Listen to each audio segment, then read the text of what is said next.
बेटा हुण आपां 8वीं क्लास के जुलाई महीने विच होण जा रहे महीनावार टैसट की तैयारी वास्ते मॉडल टैसट पेपर के रूप में अपने वालों बनाया गया एक पेपर तुहाडे सामने लैके आ रहा हाँ, जिसनूं मैं हल करके भी दसूँगा कि किस तरीके नाल असीं उस सवालों का हल करना है जो कि मेरे वालों उस पेपर दे विच पाए गए हैं। उम्मीद करदा हाँ कि इन्हां सवालों के राही ही तुहानूं तुहाडे पेपर दे विच कई तरह के सवाल मिलणगे जिहड़े कि तुसीं मेरे तरीके नाल हल कर सकोगे। तो तुसी इस पेपर में ध्यान नाल देखियो। इस तो पहला मेरी वीडियो के तुसी मॉडल टैसट पेपर 1 जिहड़ा कि मैं हल करके दस्सिया सीगा वो देख चुके होंगे। तो जे नहीं देखिया है तो तुसी मैं इस डिस्क्रिप्शन दे विच अपने उस पेपर का लिंक पा रहा हाँ, तो तुसी जरूर देख लियो, तुहानूं बहुत बेनीफिट होवेगा।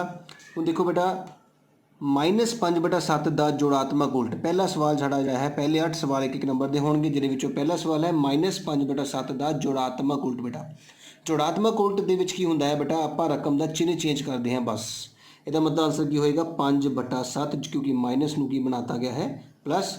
इसी तरह एडिटिव इनवर्स बोलते हैं आप जोड़ात्मक उल्ट नूं। ते किसी भी रकम का एडिटिव इनवर्स पूछा जाए तो असीं उस रकम का चिन्ह चेंज कर देंगे हाँ। याद रखना है, चिन्ह चेंज करने का मतलब ये होंदा है कि सिर्फ एको ही चिन्ह चेंज करना है। जेकर उपर भी माइनस हो थले भी माइनस हो तो दोनों चिन्ह चेंज नहीं करने, सिर्फ एको ही चिन्ह चेंज होंदा है उपर वाली रकम का। ठीक है। दूजा सवाल साडे कोल है, हेठ लिखिया विचों किहड़ी संख्या 3 नाल भाग होवेगी, which of the following is divisible by 3। कोई भी संख्या 3 नाल कदों भाग होंदी है, जदों उसके अंकां का जोड़ मतलब 2 जमा 3 जमा 1 जमा 0 जमा 4, इनू जोड़िए 4 5 6 7 8 9 10। क्या 10 3 से बढ़ते जाता है? नहीं। इसका मतलब ये आंसर साडा नहीं हो सकता।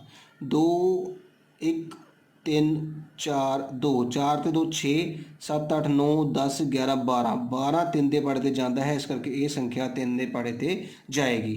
अगे चैक करने की लोड़ ही नहीं, क्योंकि तुहानूं संख्या मिल चुकी है। जे चैक करनी है तो भी कर सकते हो, पर ਉਹਦਾ जोड़ 9 ਤੇ 2 18 18 19 20 21 22 ਤੇ 7 29 30 31 32 33, ਇਹਦਾ जोड़ 33 ਆਵੇਗਾ। देखो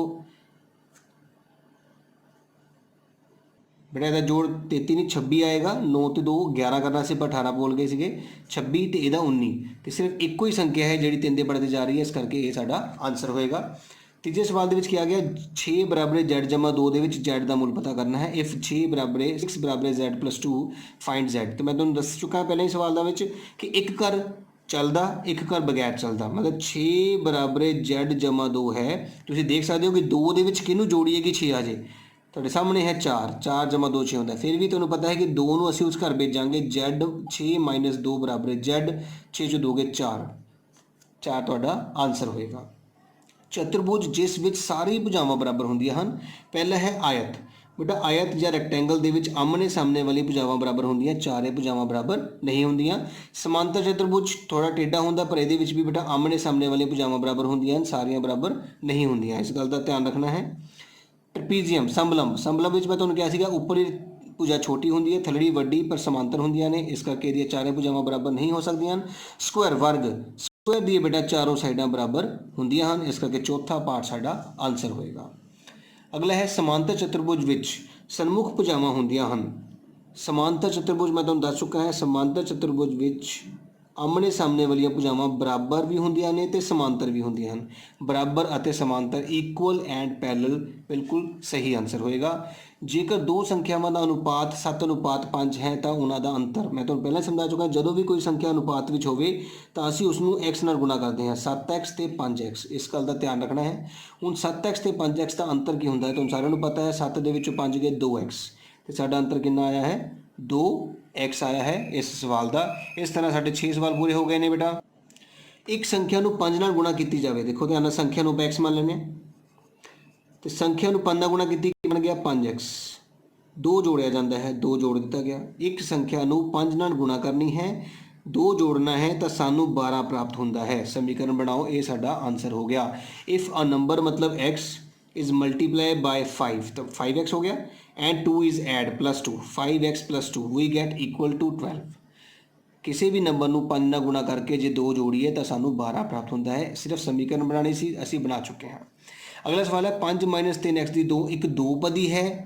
सही ਜਾਂ ਗਲਤ। ਦੋ ਪਦੀ ਦਾ ਮਤਲਬ ਹੁੰਦਾ ਹੈ ਦੋ ਰਕਮਾਂ, ਇੱਕ ਤੇ ਇੱਕ ਦੋ, ਬਿਲਕੁਲ ਸਹੀ। ਬਾਈਨੋਮੀਅਲ ਦੋ ਪਦੀ ਨੂੰ ਇੰਗਲਿਸ਼ ਬੋਲਦੇ ਆ। ਬਾਈਨੋਮੀਅਲ ਦੇ ਵਿੱਚ ਬੇਟਾ ਦੋ ਰਕਮਾਂ ਹੁੰਦੀਆਂ ਹਨ।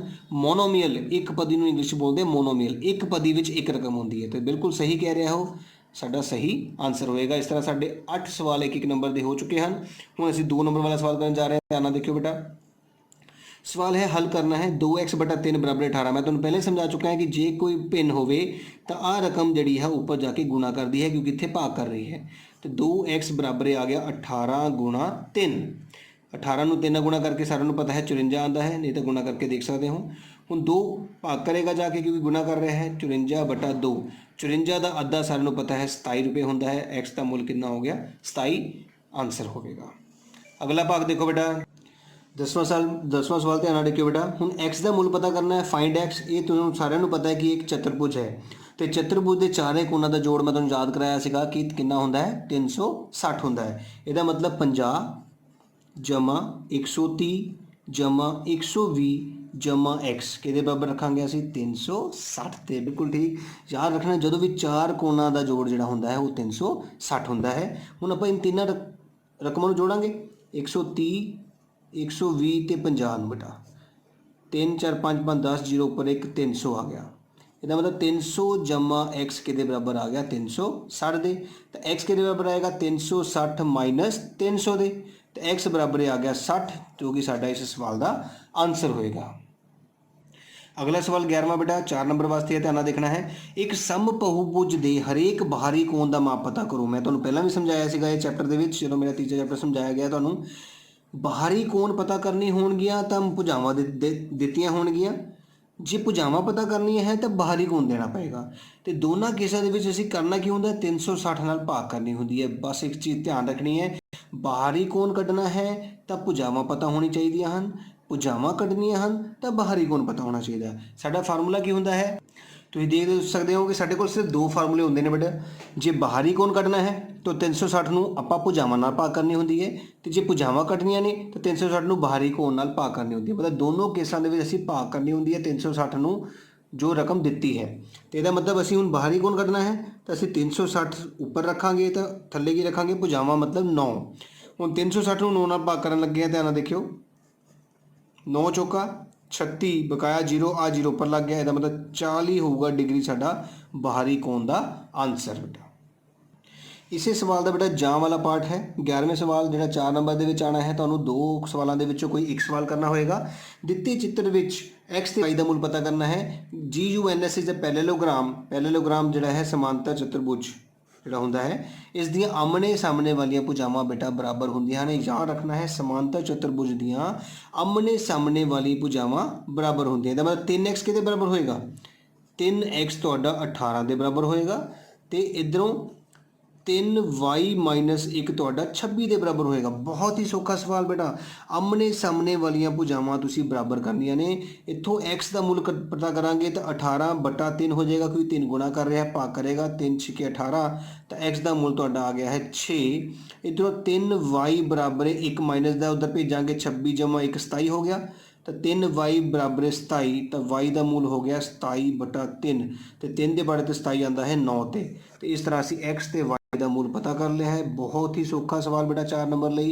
ਸਿਰਫ ਆਮਣੇ ਸਾਹਮਣੇ ਵਾਲੀਆਂ ਰਕਮਾਂ ਨੂੰ ਬਰਾਬਰ ਕਰਨਾ ਹੈ। 3x ਬਰਾਬਰ 18 3y ਮਾਈਨਸ 1 ਬਰਾਬਰ 26 ਤੇ ਸਮੀਕਰਨਾਂ ਨੂੰ ਹੱਲ ਕਰਕੇ x ਤੇ y ਦਾ ਮੁੱਲ ਪਤਾ ਕਰਨਾ ਹੈ। ਹੁਣ ਬੜਾ ਧਿਆਨ ਰੱਖਣਾ ਹੈ। ਦੇਖੋ ਇਹ ਮਿਲਾਨ ਕਰੋ ਵਾਲਾ ਸਵਾਲ ਹੈ ਤੁਹਾਡੇ ਲਈ ਜਿਹਦੇ ਵਿੱਚ ਸਾਰੀਆਂ ਪਹਿਲੇ ਅਧਿਆਏ ਦੀਆਂ ਪ੍ਰੋਪਰਟੀਜ਼ ਲਿਖੀਆਂ ਗਈਆਂ ਹਨ। ਧਿਆਨ ਨਾਲ ਦੇਖਣਾ ਹੈ। ਹੁਣ ਇਹ 4 ਪ੍ਰੋਪਰਟੀਜ਼ ਤੁਹਾਡੇ ਸਾਹਮਣੇ ਹੈ। ਪਹਿਲਾਂ ਤੁਹਾਨੂੰ ਇਹ 4 ਪ੍ਰੋਪਰਟੀਜ਼ ਦੇ ਬਾਰੇ ਪਤਾ ਹੋਣਾ ਚਾਹੀਦਾ ਹੈ। मैं दस रहा तुहानूं मेरा क्रम वटांदरा जिसनों असीं कम्यूटेटिव प्रॉपर्टी बोलते हैं। मतलब हुंदा है कि ए नाल किसी नूं गुणा करो ਜਾਂ b ਨਾਲ ਕਿਸੇ ਨੂੰ ਗੁਣਾ ਕਰੋ ਆਨਸਰ ਸੇਮ ਆਂਦਾ ਹੈ। ਇਸ ਨੂੰ ਕਹਿੰਦੇ ਕਮਿਊਟੇਟਿਵ ਪ੍ਰੋਪਰਟੀ ਆਫ ਮਲਟੀਪਲੀਕੇਸ਼ਨ। ਇਸੇ ਤਰ੍ਹਾਂ ਪਲੱਸ ਵਿੱਚ ਵੀ ਹੁੰਦੀ ਹੈ a ਜਮਾ b ਬਰਾਬਰ b ਜਮਾ ਹੈ। ਮਤਲਬ ਸਿਰਫ ਰਕਮਾਂ ਨੂੰ ਕਰਮ ਵਟਾਂਦਰਾ ਹੈ। ਮਤਲਬ ਪਹਿਲਾ ਅੱਖਰ ਦੂਜਾ ਬਣ ਜਾਏਗਾ ਦੂਜਾ ਪਹਿਲਾ ਬਣ ਜਾਏਗਾ। ਇਸ ਤਰੀਕੇ ਦੀ ਪ੍ਰੋਪਰਟੀ ਨੂੰ ਅਸੀਂ ਕੀ ਬੋਲਦੇ ਹਾਂ ਕਰਮ ਵਟਾਂਦਰਾ। ਐਸੋਸੀਏਟਿਵ ਜਾਂ ਸਹਿਚਾਰੀ ਵੇਲੇ ਵਿੱਚ ਕੀ ਹੁੰਦਾ ਹੈ ਬੇਟਾ 3 ਅੱਖਰ ਹੁੰਦੇ ਨੇ। 3 ਅੱਖਰ ਕਿਹੜੇ a ਗੁਣਾ b ਗੁਣਾ c। ਸਿਰਫ ਫਰਕ ਕੀ ਹੁੰਦਾ ਹੈ ਬੇਟਾ ਬ੍ਰੈਕਟ ਦਾ। ਪਹਿਲਾਂ ਬ੍ਰੈਕਟ ਪਹਿਲੇ ਦੋ ਤੇ ਲੱਗੀ ਹੁੰਦੀ ਹੈ ਫਿਰ ਬ੍ਰੈਕਟ ਅਖੀਰਲੇ ਦੋ ਤੇ ਲੱਗੀ ਹੁੰਦੀ ਹੈ। ਇਸ ਨੂੰ ਬੋਲਦੇ ਆਪਾਂ ਐਸੋਸੀਏਟਿਵ ਪ੍ਰੋਪਰਟੀ ਜਾਂ ਸਹਿਚਾਰੀ ਗੁਣ। तीजा मल्टीप्लिकेटिव आइडेंटिटी। मल्टीप्लिकेटिव आइडेंटिटी बिल्कुल ध्यान नाल समझना है कि ये किसी भी रकम नूं एक नाल गुणा किया जाए, चाहे ए नूं एक ना करो चाहे एक नूं ए ना करो, आंसर हमेशा ए ही आता है। इसनूं बोलते हैं मल्टीप्लिकेटिव आइडेंटिटी। याद रखना है जिहदे विच एक आ जाए उसनूं मल्टीप्लिकेटिव आइडेंटिटी बोलते हैं। मल्टीप्लिकेटिव इनवर्स ਜਾਂ गुणात्मक उल्ट। गुणात्मक उल्ट किस नूं बोलते हैं? एक रकम का उल्टा, जिद्दां ए है ए का उल्टा की हुंदा है 1/a। जे किसी रकम का उल्टा किया जाए तो उसनूं कहते हैं गुणात्मक उल्ट। हुण तुसीं देखो ध्यान नाल, इत्थे 1 2 3 रकमावां ने, ब्रैकेट पहलां इधर लगी सी फिर इधर लगी है। तुहानूं साफ पता दस चुका मैं कि इसनूं की कहने असीं सही चारी गुण कहने आ, तो ये साडा आंसर हो गया।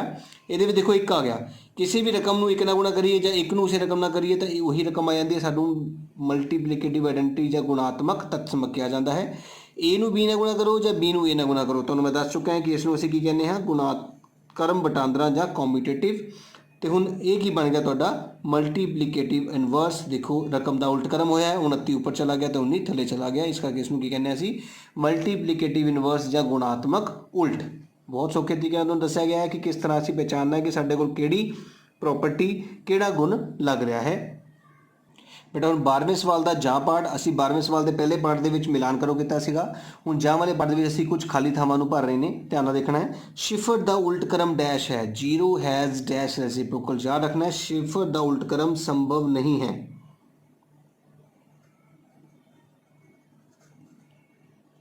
जीरो हैज़ नो रेसिप्रोकल, ठीक है, नहीं है भी लिख सकते हो, संभव की लोड़ नहीं है। शिफर का उल्ट क्रम नहीं है। Zero has no reciprocal. दो परिमेय संख्यावां का गुणनफल हमेशा परिमेय संख्या होता है, याद रखना है। The product of to rational numbers is always rational. इस गल का बिल्कुल ध्यान। किसी धनात्मक परिमेय संख्या का उल्ट क्रम भी धनात्मक ही होता है। The reciprocal of positive rational number is positive. परिमेय संख्या जो अपने ऋणात्मक के बराबर होती है जीरो। बेटा जीरो नूं प्लस लगाओ चाहे माइनस लगाओ कोई फर्क नहीं पड़ता, इस करके इसका आंसर की होएगा जीरो होएगा। इस तरह साडा ये वाला जो दूजा सैंपल पेपर है जो मैं हल करके तुहानूं भेजण लगा हाँ, भेज रहा हाँ, ये तुसीं ध्यान नाल देखना है। इस दे सवालों नूं ध्यान नाल देख के अपने आप करने की कोशिश करनी है। उम्मीद करता है कि तुहानूं पेपर दे विच इस सैंपल पेपर का बहुत मदद मिलेगी, बेनीफिट होगा। तो जे किसी बच्चे ने मेरा चैनल हजे तक सबसक्राइब नहीं किया है जरूर सबसक्राइब करें, बैल आइकन भी दबे ताकि मेरा अगला सैंपल पेपर जो मैं तीजा सैंपल पेपर तुहाडे लई बना के भेजूँगा वो तुहानूं अपने फोन पर मिल सके। ऑल दी बेस्ट बेटा।